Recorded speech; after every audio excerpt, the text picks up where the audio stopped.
जय हिंद प्यारे साथियों, स्वागत करते हैं आप सभी का सक्सेस वर्ल्ड एमसीक्यू चैनल पर। तो आज की इस वीडियो में बिहार मध्य से सिपाही की परीक्षा के लिए जीके जीएस का रिवीजन टेस्ट को लेकर आए हैं। तो आप लोग इस टेस्ट को लगाएं क्योंकि रिवीजन आप लोगों के लिए बहुत ही ज़रूरी है। और इस टेस्ट में आप लोग कितना स्कोर करते हैं कमेंट बॉक्स में हमें ज़रूर बताएं। तो चलिए शुरुआत करते हैं आज के प्रश्नों से। पहला प्रश्न है, प्राचीन भारत का महान विधि निर्माता कौन है? और दोस्तों, अगर इन सेट में किसी भी प्रश्न का आंसर आता है तो आप लोग कमेंट बॉक्स में अपना अपना आंसर लिखते जाएंगे। मैं सभी के आंसर को बाद में चेक करूंगा। तो पहले प्रश्न का आंसर जो भी बच्चे ऑप्शन ए को दिए हैं बिल्कुल सही आंसर है। प्राचीन भारत का महान विधि निर्माता तो ये मनु है। दूसरा प्रश्न है, नर्मदा नदी का उद्गम स्थल कहाँ पर स्थित है? वेरी इंपॉर्टेंट प्रश्न है, इसको ध्यान रखना है। तो दूसरे प्रश्न का आंसर जो ये बच्चे अमरकंटक की पहाड़ी को दिए हैं आपका बिल्कुल सही आंसर है। नर्मदा नदी का उद्गम स्थल कहाँ है? तो अमरकंटक की पहाड़ी है। और देखिए, नर्मदा और ताप्ती दो ऐसी नदियां हैं जो डेल्टा का निर्माण, और ये दो नदियां जो है पश्चिम की ओर बहने वाली नदियां हैं। ध्यान रखना है ये कहाँ पर गिरती है तो अरब सागर में गिरती है। और इधर की साइड जितनी भी नदियां हैं ये बंगाल की खाड़ी में गिरती है। आगे देखिए, पित्त का श्रावण किसके द्वारा होता है? तो तीसरे प्रश्न का आंसर है ऑप्शन ए यकृत। पित्त का श्रावण यकृत के द्वारा होता है। यकृत ग्रंथि मानव शरीर की सबसे बड़ी ग्रंथि है। आगे देखिए, दुधवा राष्ट्रीय उद्यान कहाँ स्थित है? चलिए आप सभी आंसर करते जाएंगे। ये सभी प्रश्न ऑलरेडी प्रैक्टिस सेट में हो चुका है। ये क्लास बस एक रिवीजन के तौर पर है। और जो स्टूडेंट चैनल पर पहली बार आए हैं उनको बता दें, प्रैक्टिस सेट की क्लास डेली रात 8 बजे लाइव चैट के साथ चलता है। और अगर आप इस एग्ज़ाम के लिए डेली नोट्स तैयार करना चाहते हैं तो आप लोग 9 बजे की क्लास को कर सकते हैं। तो दोनों टाइम पर आपको क्लास करना है।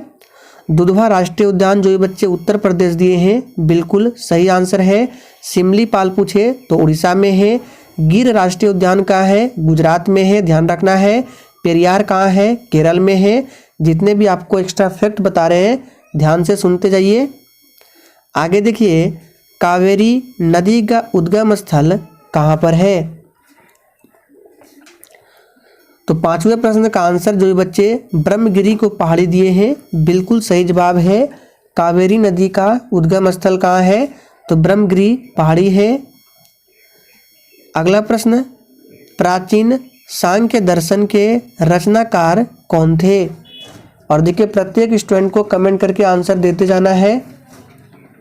तो प्राचीन सांख्य दर्शन के रचनाकार कौन थे? सही जवाब है बी ऑप्शन, कपिल मुनि। नेक्स्ट क्वेश्चन, कौन सी ग्रंथि रक्तचाप को नियंत्रित करता है? तो सातवें प्रश्न का आंसर जो ये बच्चे एड्रिनल ग्रंथि को दिए हैं बिल्कुल सही जवाब है। ये ग्रंथि रक्तचाप को नियंत्रित करती है, ध्यान रखना है। और पूछा जाता है यहाँ से रक्त समूह का खोज पूछा जाता है। ब्लड ग्रुप का खोज किसने किया था? तो कार्ल लैंडस्टीनर ने ब्लड ग्रुप का खोज किया था, ध्यान रखना है। अगला प्रश्न, श्वेत रक्त कणिकाओं का निर्माण कहाँ होता है? तो आठवें प्रश्न का आंसर है ए ऑप्शन, अस्थि मज्जा। एक देखिए WBC जिसको श्वेत रक्त कणिका बोला जाता है, और एक होता है RBC जिसे लाल रक्त कणिकाएं कहा जाता है। RBC का जीवन काल पूछा जाता है कितने दिनों का होता है? 120 दिनों का होता है। RBC का कब्रिस्तान पूछा जाता है तो प्लीहा जो है ये RBC का कब्रिस्तान है। RBC रेड ब्लड सेल, इन सभी को ध्यान रखना है।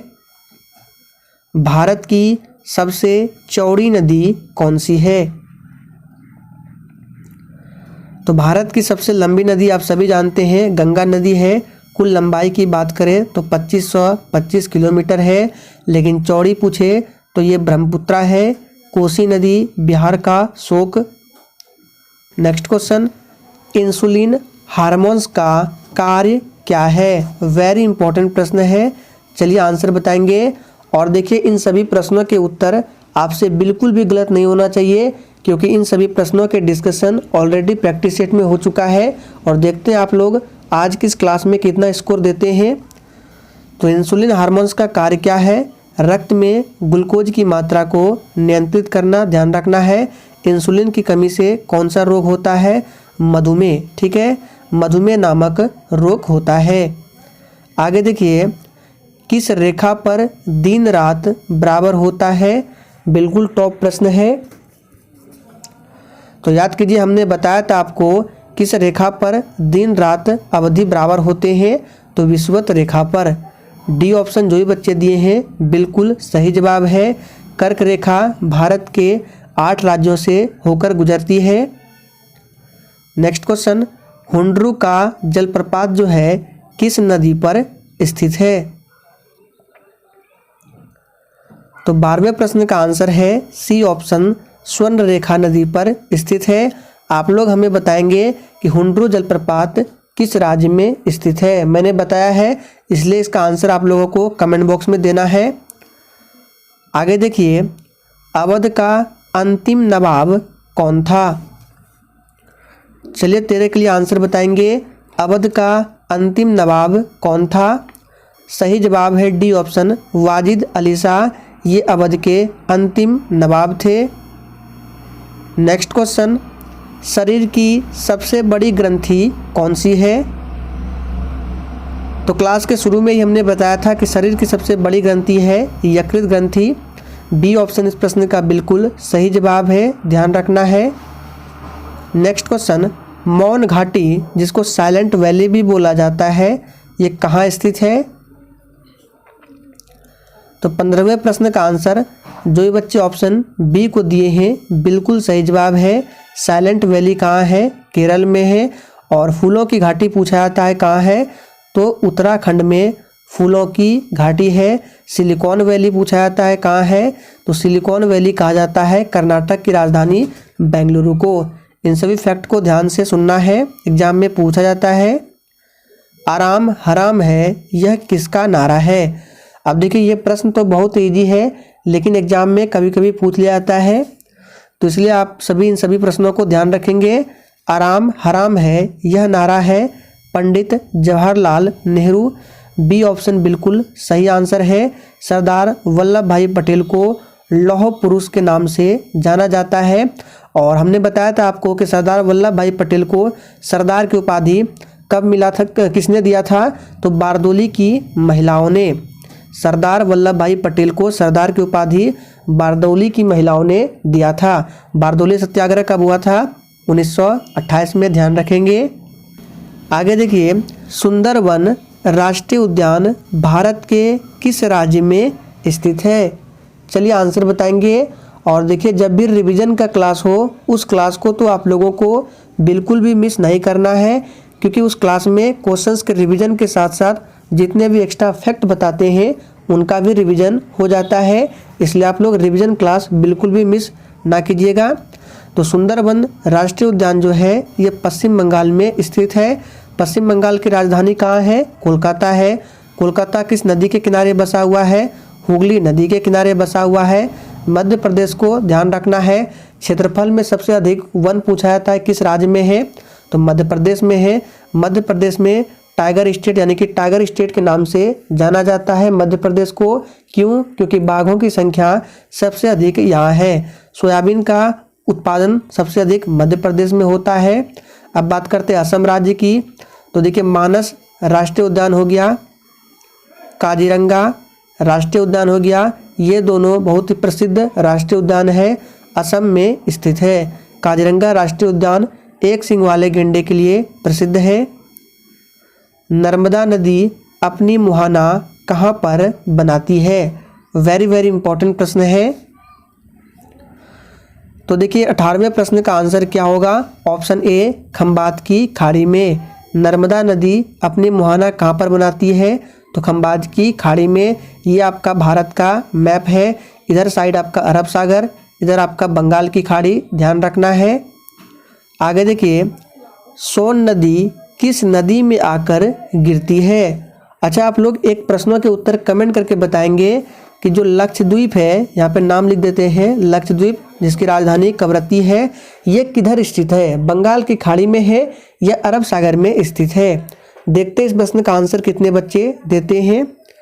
तो सोन नदी किस नदी में आकर गिरती है, इसका सही आंसर है गंगा नदी, भारत की सबसे लंबी नदी है। ब्रह्मपुत्रा नदी भारत की सबसे चौड़ी नदी है। ताप्ती नदी कहाँ पर आकर गिरती है, फटाफट से आंसर करेंगे 20 के लिए। तो देखिए, सोन नदी गंगा में आकर गिरती है और ताप्ती नदी जो है ये कहाँ पर गिरती है, तो ये भी खंबात की खाड़ी में। डी ऑप्शन इस प्रश्न का बिल्कुल सही जवाब है।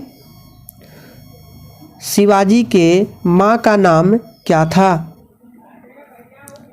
तो देखिए, बात करें शिवाजी के माँ का नाम, तो हमने आपको बताया था जीजाबाई शिवाजी के माँ का नाम था। आगे देखिए, जब राष्ट्रपति एवं उपराष्ट्रपति दोनों अनुपस्थित हो तो राष्ट्रपति के पद पर कौन कार्य करता है। वेरी वेरी इंपॉर्टेंट प्रश्न है, चलिए आंसर बताएंगे।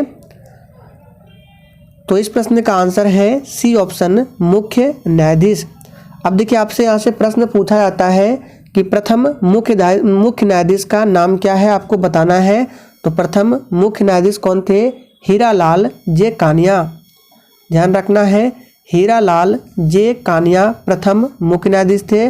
वर्तमान समय में भारत के मुख्य न्यायाधीश कौन है, तो 50वें नंबर के अभी हाल ही में बने हैं DY चंद्रचूड़, ध्यान रखना है कौन बने हैं, DY चंद्रचूड़ बने हैं। इससे पहले कौन थे, 49वें नंबर के, तो UU ललित थे, ध्यान रखना है।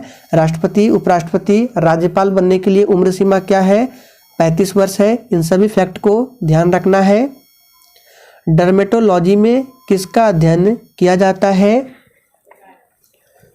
तो इस प्रश्न का सही जवाब है, बहुत ईजी है, त्वचा का अध्ययन किया जाता है डर्मेटोलॉजी में। आगे देखिए, अल बरूनी किसके साथ भारत आया था।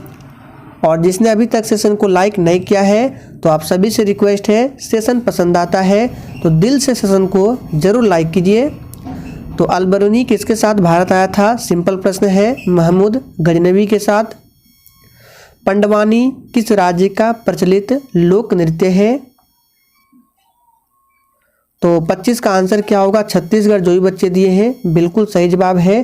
पंडवानी जो है छत्तीसगढ़ का लोक नृत्य है। गरबा कहाँ का है पूछा जाता है, गुजरात का है। घूमर कहाँ का है, राजस्थान का है। कथकली पूछा जाता है, कथकली हो गया। मोहिनी अट्टम हो गया, ये केरल का है।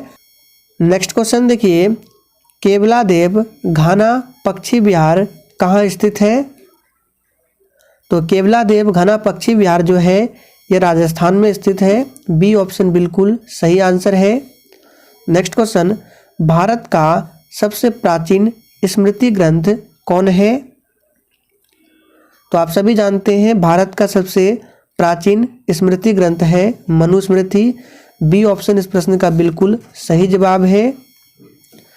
बांदीपुर राष्ट्रीय उद्यान कहाँ स्थित है। ये प्रश्न एग्जाम में काफ़ी बार पूछा गया है। बांदीपुर राष्ट्रीय उद्यान तो ये है कर्नाटक में। डी ऑप्शन बिल्कुल सही आंसर है। झेलम नदी का उद्गम स्थल कहाँ पर स्थित है। तो झेलम नदी का उद्गम स्थल है शेषनाग झील। ए ऑप्शन बिल्कुल सही आंसर है। उत्तकों का अध्ययन क्या कहलाता है। तो देखिए उत्तकों का अध्ययन कहलाता है हिस्टोलॉजी। जो ये बच्चे सी ऑप्शन दिए हैं बिल्कुल सही आंसर है। और याद कीजिए हमने आपको बताया था फाइकोलॉजी और माइकोलॉजी। तो फाइकोलॉजी में किसका अध्ययन किया जाता है, शैवाल का। माइकोलॉजी में किसका अध्ययन किया जाता है, कवक का। इसका ट्रिक हमने क्या बताया था, सफाई और कमाई। फिर से ध्यान से सुन लीजिए, सफाई और कमाई हमने ट्रिक बताया था। देखिए स से क्या हो गया शैवाल, फाई से फाइकोलॉजी, फाइकोलॉजी में शैवाल का अध्ययन, माइकोलॉजी में कवक का अध्ययन। तो फ्रेंड्स आज के रिवीजन क्लास के लिए बस इतना ही। सेशन पसंद आया हो तो लाइक करके सेशन को शेयर करना ना भूलें।